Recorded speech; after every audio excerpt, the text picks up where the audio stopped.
Pablo Soto can usually be found here on the side of the road, waiting and hoping for Puerto Rico's economic boom to begin. We managed to scrape together enough to eat because things aren't good. The situation is dire. We're just barely surviving here. He and many of those around the newly reopened Roosevelt Roads Naval Station in Ceiba have been hoping the ships and planes bringing nearly 15,000 American troops to destinations in and around Puerto Rico would bring an infusion of cash. But he's still waiting. Austin Oriano was waiting too.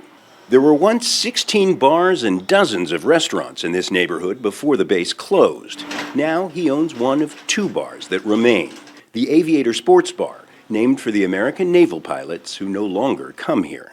There are new F-35 fighter jets on the tarmac at the base, but few new customers. We're not seeing the economic results of the military's presence yet, as we did years ago.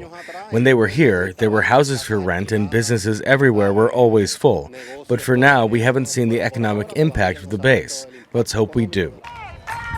Following protests over the American military presence here around the turn of the century, the U.S. closed several bases, including Roosevelt Roads, in 2004. As thousands of troops and their families left Puerto Rico, they left behind an economic gap that has never been filled. This was once the center of the town of Punta Cascajo, home to the Roosevelt Roads military housing complex, including that house behind the trees. And the town came with water, power, all the amenities. But since the military left here 2 decades ago, it's become a ghost town. The high school is abandoned, an open-air cave for Caribbean bats. A series of economic hits over the past 2 decades, the expiration of tax breaks for manufacturers, Hurricanes Maria in 2017 and Fiona in 2022, and the loss of the bases have left Puerto Rico mired in an economic depression since 2006. Will the military presence help? In the short term, it may generate some economic activity.